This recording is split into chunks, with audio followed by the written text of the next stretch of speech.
Hi, I'm Chad. Thanks for coming to Arctic Horde Wargaming. Today we have a match between Brian and Jordan. We're going to be playing 2,000 points of the Relocation Orb. Brian has the new Ogor Mawtribes and Jordan has the Legions of Sacrament. But before we get into this, if you could take a look at the links down below, we have a lot of links down there, including a link to the Renegade Open. Big tournament coming up here pretty soon. And if you were in the Twin Cities metro area and you want to come in and get a game in with us, be featured in a battle report, shoot me a message to the email down below. Also down below, there is some links there to help support the channel. Anything you do there be greatly appreciated. And if you are new here and want to be part of the Horde, consider hitting that subscribe button and then also hit the bell so you're notified of our upcoming content. We have new stuff uploading to the channel all the time. Stick around for the show, folks. Here we go. Alright, we're going to roll for turn. Or roll for drop, I should say. Though I'm going to have to place my terrain features before either of us drop anyways. And so will you. Rolling for drop. Alright, that's me. I'll drop first. Okay. Hi, I'm Jordan, and today I am playing Legion of Sacrament, led by Ark in the Black, against some ogres. So Ark in the Black's army today is going to consist of the Nameless Necromancer, a unit of 30 Grimghast Reapers, a unit of 20 Chamrasps, 2 units of 5 Dire Wolves, and that finishes the battle line along with the Chamrasps. And then we have Janky von Einhard, the Vampire Lord and Zombie Dragon with Ethereal Amulet, and Sheila, the Terrorgeist. How many points is that? 2,000 on the nose, I believe. Ark in the Black went up to 360 this week. And we are going to be playing with the new Ark in the Black rolls. Right on. As far as the spells go, we are playing in the realm of Shyish, hence all the skulls and the screamy faces. Just right for... wait, this is going to come out way after Halloween, though, isn't it? Yeah, wow. We're recording this around Halloween. Yeah, that's the spells we're using. I'm using the standard death spells, various debuffs that we'll go into if they become relevant, and also some life-stealing damage spells. Hi, I'm Brian. I'm bringing some new Ogor Mawtribes and try out the boulder heads, see how they work. Got a pair of Frost Lords on Stonehorns, 2 sets of Mournfangs. I've got some guys on a Thunder Tusk. I've got a Butcher, of course the Great Mawpot, some Yetis, and then in reserve I've got some Frost Sabers and a Hunter.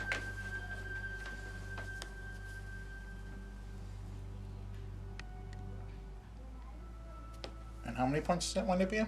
This is 1980. Nothing to fit in for the last 20 points. I believe it.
Turn 1, the Stonehorn, Frost Lords on Stonehorns got their charges off. Yeah, they did. After a very large successful move.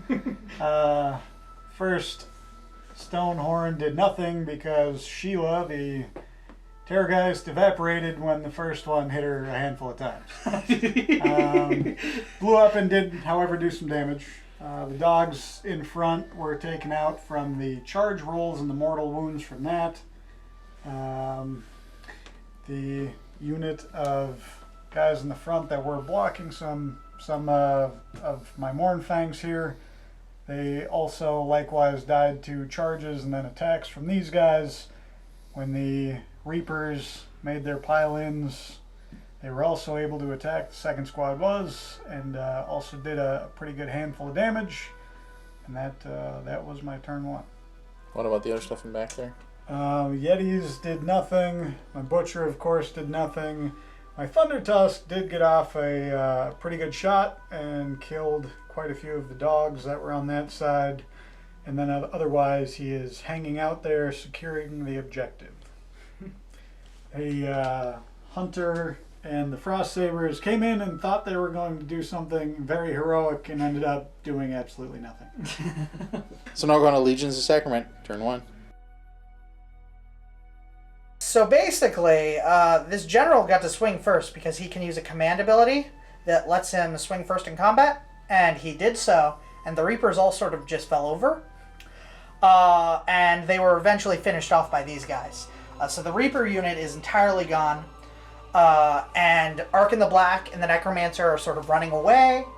Meanwhile, we've got a unit of dogs over here, and the Zombie Dragon took some swings into the Yeti, killed one, but the Neg One to hit is a real troublesome ability for doing damage to them. And now we're going to roll off. I very much need this turn. Where's the Necromancer? Oh, he's behind the pillar. Oh, there he is. Yeah. I see him. And I very much would like the turn. The grave sites, of course, are these red markers here. I don't know if we mentioned it earlier in the battle, but they will be important for this because I would certainly like to get my Reapers back, which means I need turn.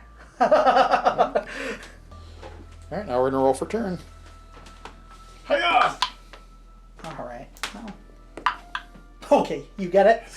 I will absolutely take that. Yes, one. you will. All right. All right, so now we're going to go into Ogre's turn 2. Oh, actually, before we do that, we also have to see where the objective moves. We're technically supposed to do that before, but honestly, it wouldn't really impact our decision making. Yeah, not until movement is. Yeah, so let's see. Oh, wait. First, we have to decide which side we're each on, so there's no disagreement on that front. So we're going to move, we're playing on Relocation Orb, so it's actually the purple objective in the middle. So we'll move that. 5? Yeah, it goes towards where I don't want it to. It'll be up 12 over Oh, yeah. 12. So we moved the Relocation Orb, and it actually wound up exactly where Jordan didn't want it to go. He had been anticipating it moving the opposite direction, so it wound up back here behind all the big guys. Hoping. Yeah. Crossing fingers. Yes. Oh, well, I mean, the turn roll also didn't work in my favor. I needed both of those things to work in my favor to realistically even have a chance of coming back. So, but we're going to keep going and see if Arkin can escape or what he can do. Escape. Yeah, right. I know from these 17-inch move monsters, yeah. They're not quite that fast, but... Oh, is that just the first turn? Oh, okay. Alright, so on top of 2... Yeah, this is the top of 2! Oh my gosh! Top of 2, Wow. the objective moved to my right corner. The Hunter and the Frost Sabers moved up to claim the objective and couldn't get within range of anything else. My 2 Frost Lords moved over so that they could get a juicy charge on the General. The Mournfangs moved a little bit so that they could charge on the Vampire Lord on a Zombie Dragon, but he was snowballed almost to death by the Thunder Tusk, and then finished off by a series of charges, doing mortal wounds on the charge because they're ogres, leaving the Mournfangs to move and attack the dogs instead.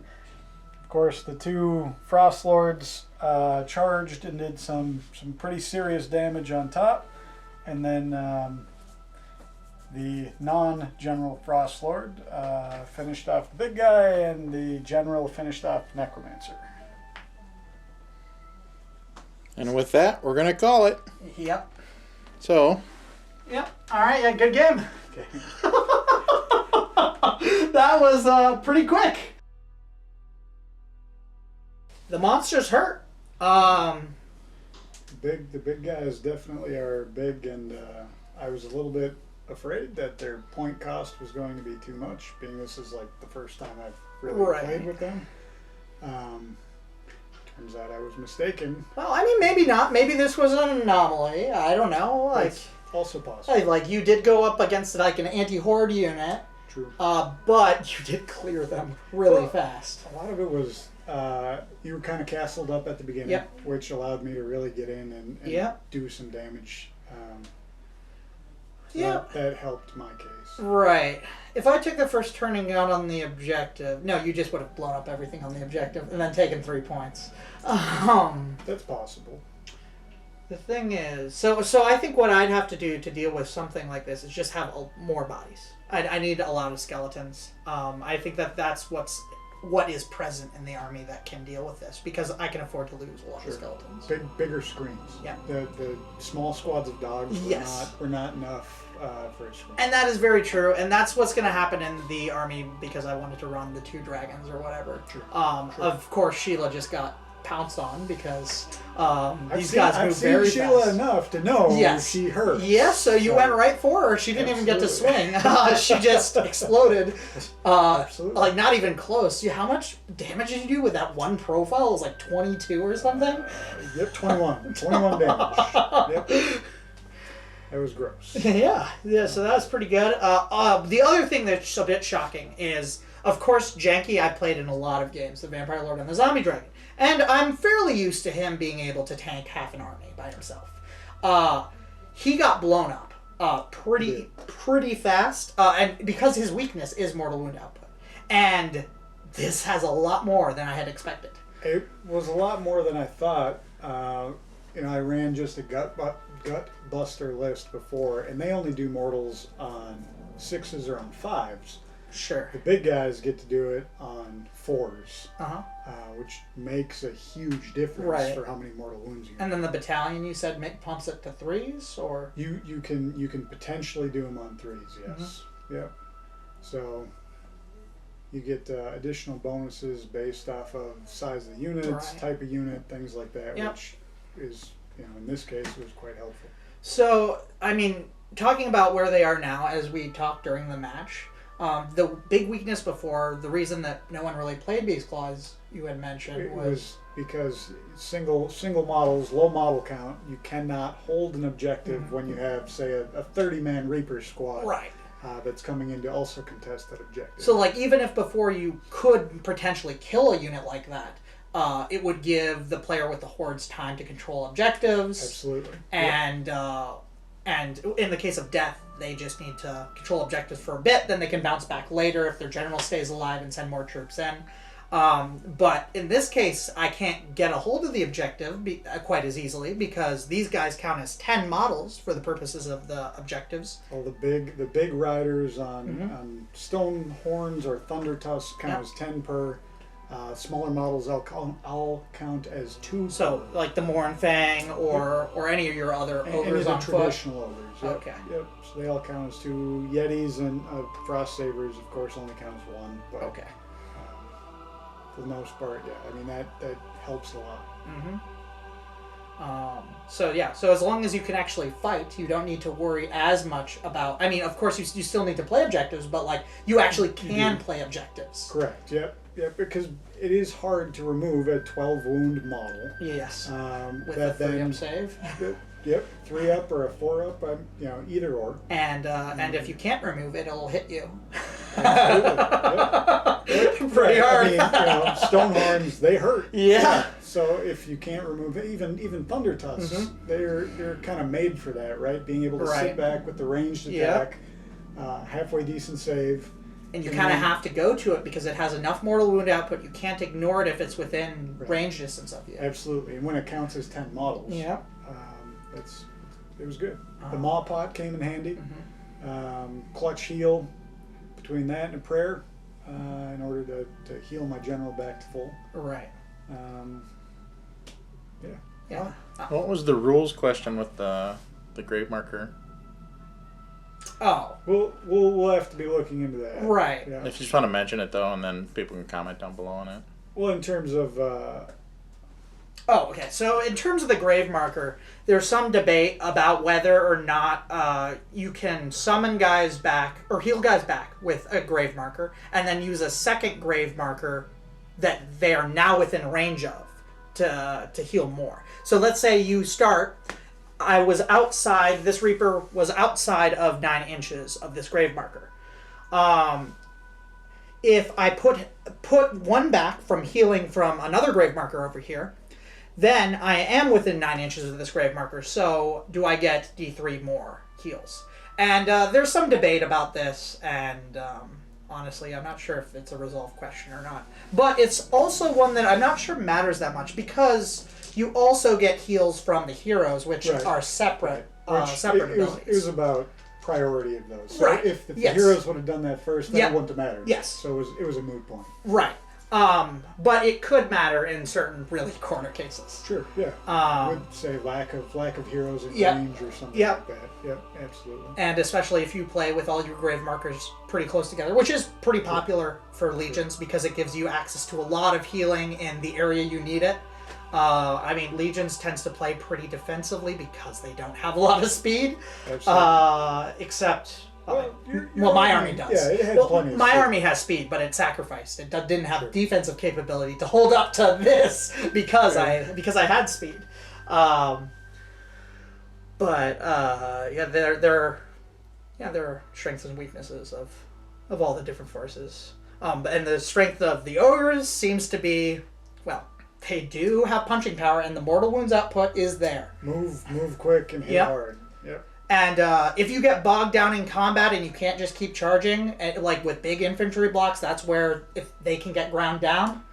Right. You do get that heal. That's you said it's once per game, but can be refilled. Once per game, the Maw Pot. Yeah. Once per game, unless models die within 6 inches of it, and then it refills the Maw Pot to be able to be used again. Though honestly, I'm not sure how useful that ability would be because you're probably in your opponent's territory most games. I would agree. I think the +1 to casting was nice, but I never really needed it. Right.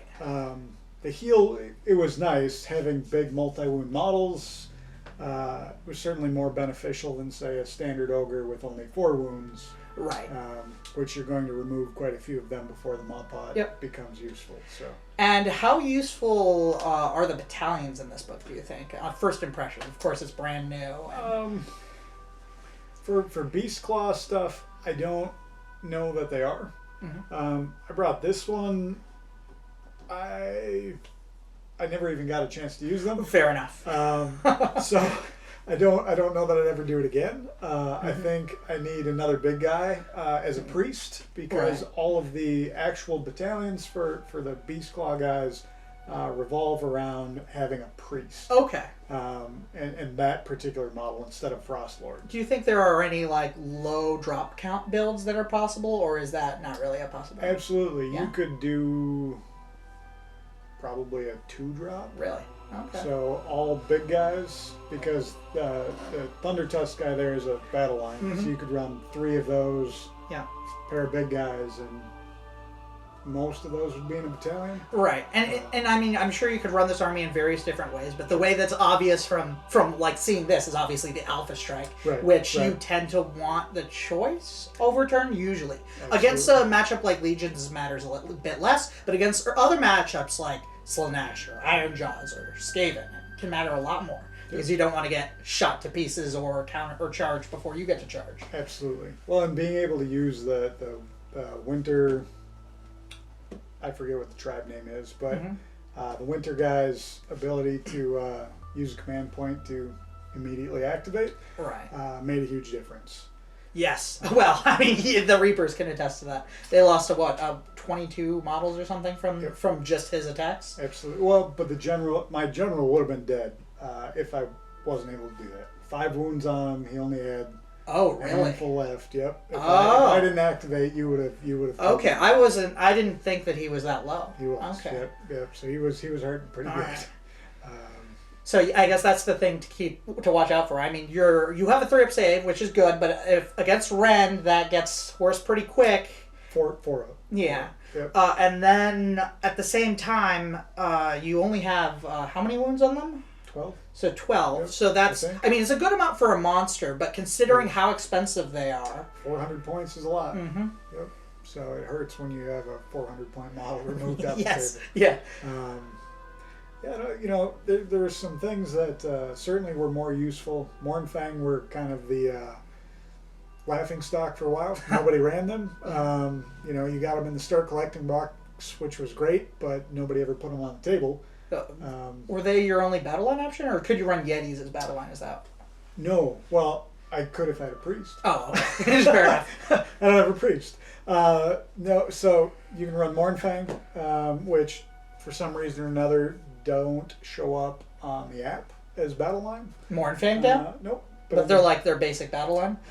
If you have a general that's a B-spot raider, here you go. Or right. Yep. Well, I mean, that's just the Azir app does that. I mean, they don't have Nagash or Arc in the Black either, as in Ossiarchs yet. So, I mean, they're always a bit slow on it. Little iffy. They'll get behind it eventually. Otherwise, you've got the big guys on stuff. They were kind of fun. Mm-hmm. They did Yeah, the Mornfang did pretty good work. And the big guys obviously did great. And I didn't really see too much from the Yetis, but the Yetis notably do give you a, I'm not sure how many points they are, but probably fairly affordable. They're pretty cheap. And the -1 to hit is great. That is huge. Really great. I mean, my zombie dragon went into him. He rolled fine, actually. But, like, if he wasn't neg 1 to hit, he rolled, he did roll a bunch of 1s at the end. But until then, he was rolling fine. He should have wiped the unit, but that neg 1 to hit is huge. And they also pile in 6, which is a pretty nifty ability. Huge.